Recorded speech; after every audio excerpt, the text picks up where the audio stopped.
একটা সিনেমা করে গাড়ি মালিক হয়ে গেছে, আসলে কারণটা এইটা না, আমি এই কয়দিন আগেও ওই যে মাই টিভির একটা সাক্ষাৎকারে বলেছি। হ্যাঁ, আমি কিন্তু এই আপনার এই কথাটা ঠিক জানি না।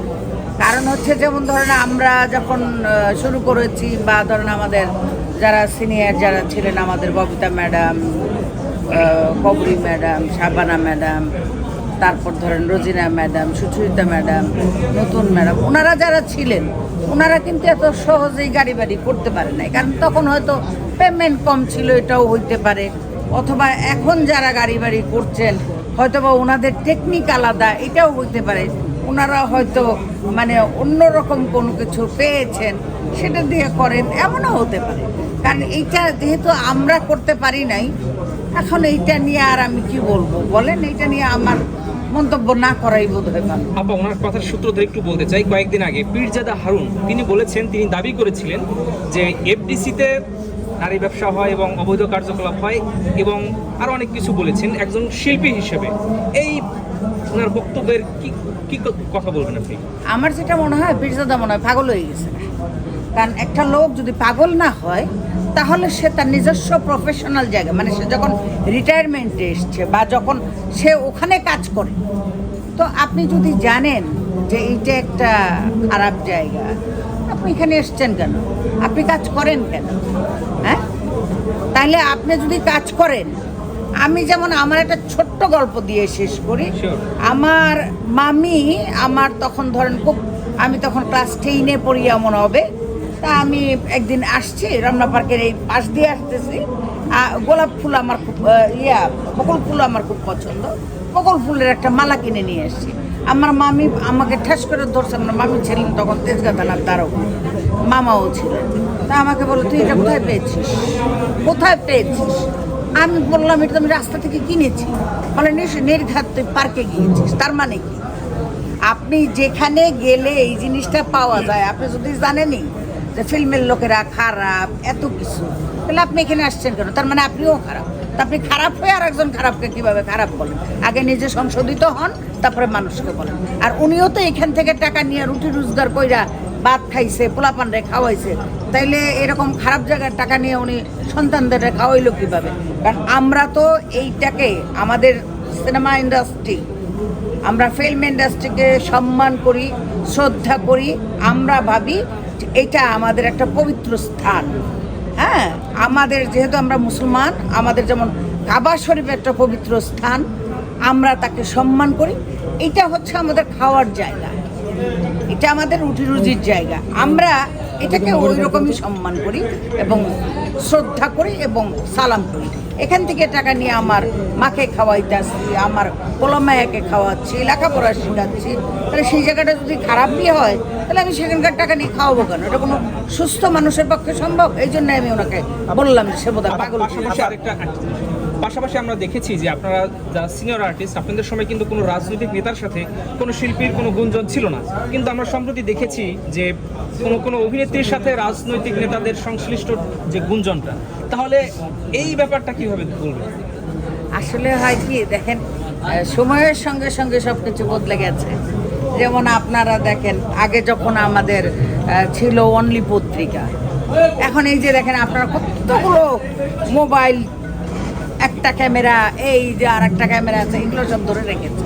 তার মানে এখন হচ্ছে এইটা একটা মানে নতুন একটা প্রযুক্তির যুগ, আকাশ প্রযুক্তি। এখন এই আকাশ প্রযুক্তি নিয়ে তো আর কথা বললে যেমন হবে উল্টাপাল্টা, সেরকমভাবেই ধরেন যে আগেকার নায়ক নায়িকারা হয়তো নিজের মধ্যেই ধরেন খাওয়া দাওয়া, কাজ করা, এইটা নিয়ে তারা ব্যস্ত ছিলেন। এখন হয়তো তারা, এখন যারা আসছেন ওনারা হয়তো মনে করছেন যে পলিটিক্যালি যাওয়া উচিত, বা তাদের গাড়িতে একটা ফ্ল্যাগ লাগা দরকার, এরকম বোধহয় ভাবছেন। এই জন্যই হয়তো তারা পলিটিক্যাল লিডারদের সাথে মেলামেশা করেন বা কথা বলেন বা লিয়াজও রাখেন, এইটা আমার ধারণা। তবে নর্মালি আমরা কিন্তু চাই না নর্মাল। আপু একটা জিনিস কি, এখনকার নায়িকাদেরকে কিন্তু যারা দর্শক আছে তারা কিন্তু বেশি দিন মনে রাখে না। আগের নায়িকাদেরকে কিন্তু মনে রাখা হতো, তাদেরকে স্বপ্ন দেখা হতো। কিন্তু এখনকার নায়িকারা তো মনেই থাকে না, স্বপ্নে দেখে হ্যাঁ, সেটা কি? আগেকার দিনের নায়ক নায়িকা মানেই হচ্ছে তিনারা ছিলেন স্বপ্ন জগতের মানুষ, মানে যাদেরকে ধরা ছোঁয়া যায় না।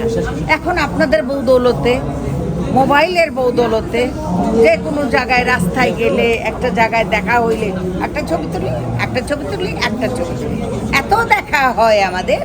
তো সেই কারণে মনে করেন সেই অ্যাট্রাকশনটা কমে গিয়েছে, এই কারণে মানুষ মনে রাখে না।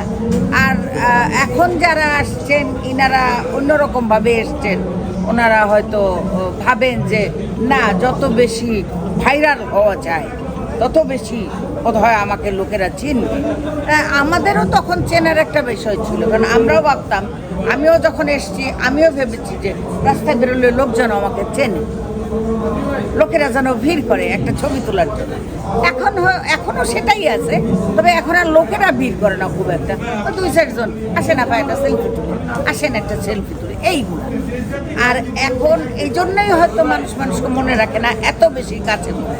আর আমরা ফেসবুক দিয়ে প্রত্যেক দিন ছবি দেই।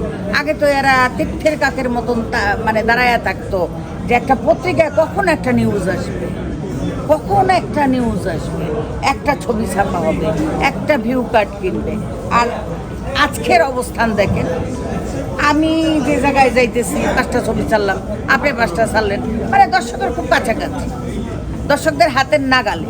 এখন যেই জিনিস আপনার হাতের নাগালে চলে আসে, সেই জিনিস সম্বন্ধে প্রত্যেকটা মানুষেরই ইন্টারেস্ট কমে বলে আমার ধারণা। আমি শবনম পারভীন, আমি একজন শিল্পী।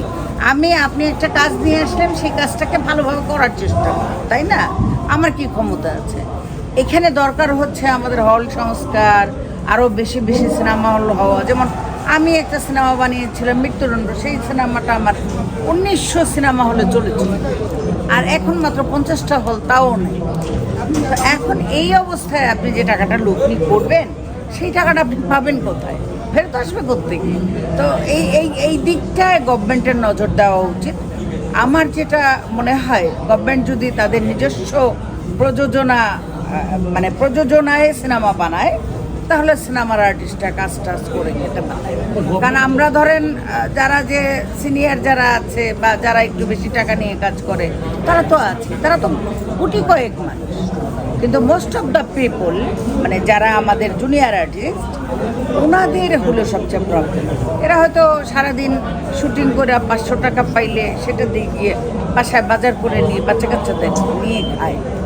এখন তাদের জন্য হয়ে গেছে বিরাট প্রবলেম। এফডিসিতে গেলেই দেখবেন আমাদের জুনিয়র আর্টিস্টরা যারা অনেক বয়স হয়ে গেছে, ওনারা কোনো কাজ টাজ পাচ্ছেন না। এখন ওনারা কী করেন? ওনারা হাত পাতেন সবার কাছে। আমি শবনম পারভীন, আমি একজন শিল্পী। আপনি একটা কাজ নিয়ে আসলেন, সেই কাজটাকে ভালোভাবে করার চেষ্টা করি, তাই না? আমার কি ক্ষমতা আছে?